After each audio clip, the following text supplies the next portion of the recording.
So, continuing with our discussion of taxes, I want to think about what happens when there's a tax on sellers.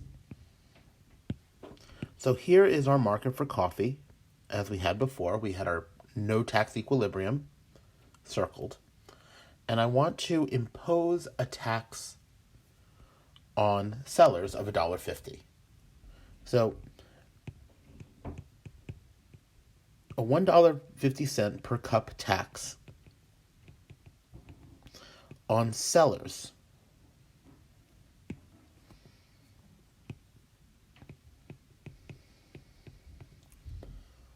raises the seller's costs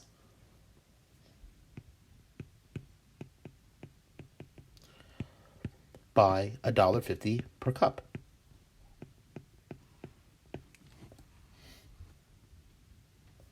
So, in other words, if the cost of producing a pizza rises by $1.50, in order for sellers to supply 12 units into the market, they would have to receive $7 per cup. Because that new $7 includes both the cost to produce and the cost of the tax. So in order for the sellers to produce the same as before, they will have to receive for their good an extra $1.50 per cup. And so the supply curve that the sellers face after the tax is going to be the supply curve that's been shifted left or up by $1.50. So the new supply curve, which I'll draw in green, will look like this.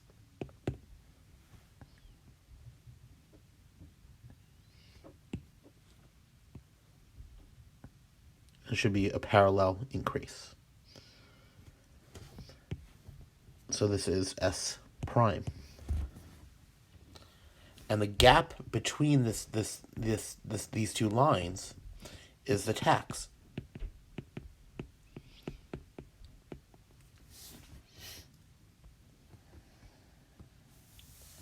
So, let me make some remarks.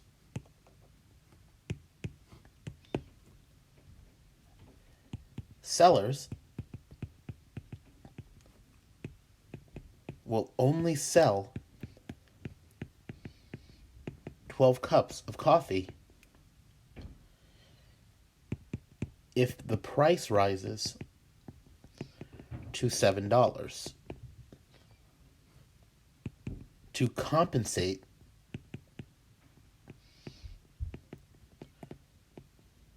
for the cost increase.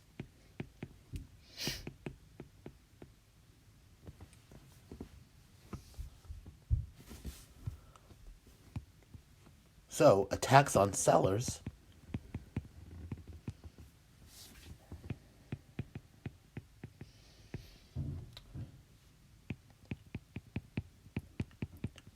shifts supply left or up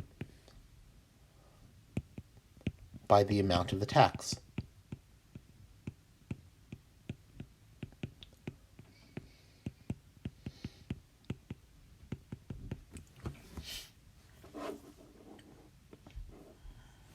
So now what happens in equilibrium? Well, we know that the equilibrium will occur here.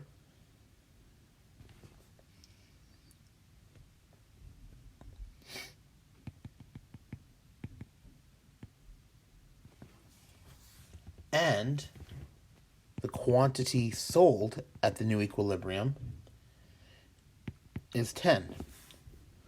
So the new equilibrium has quantity sold being 10 cups. And again, we have a difference between what the sellers receive and the buyers pay. The sellers, for their good, are going to receive $4.50.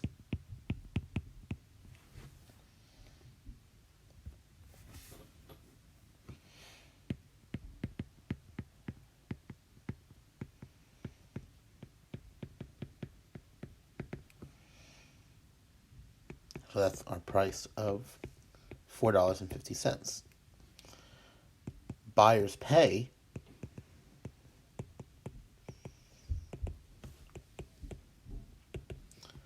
a price of $6. And the difference is $1.50, the value of the tax. So the result here is kind of interesting. And this is an important point. I'm going to make a few remarks.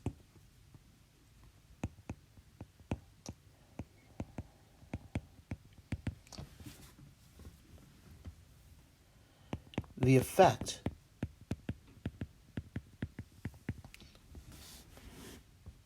on P and Q,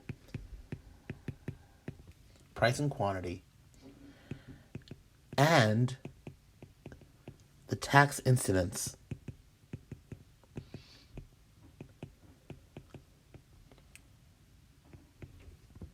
is the same.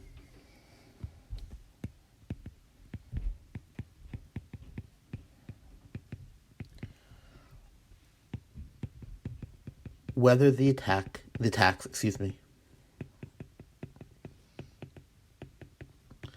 is imposed on buyers or sellers. So it doesn't matter who pays the tax. Both buyers and sellers are affected by it.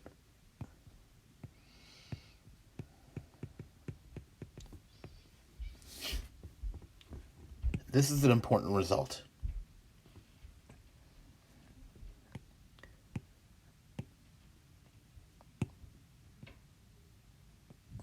So,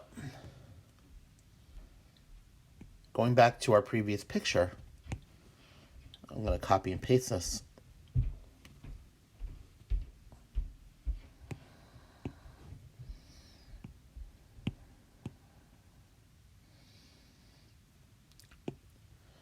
What a tax does, and the exact effect of a tax on the market, is that a tax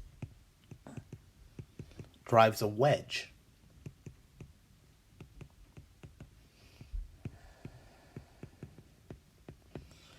between the price buyers pay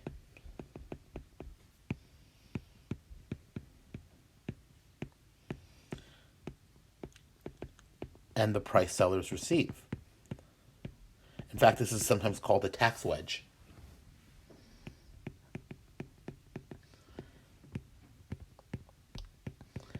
The other effect of a tax on the market is that fewer goods are sold. So instead of being able to sell 12 units on the market, only 10 are being able to be sold because of the increasing cost. So we're going to do, in the next set of notes, we're going to do an example, and then we're going to talk about the relationship between elasticity and tax burden.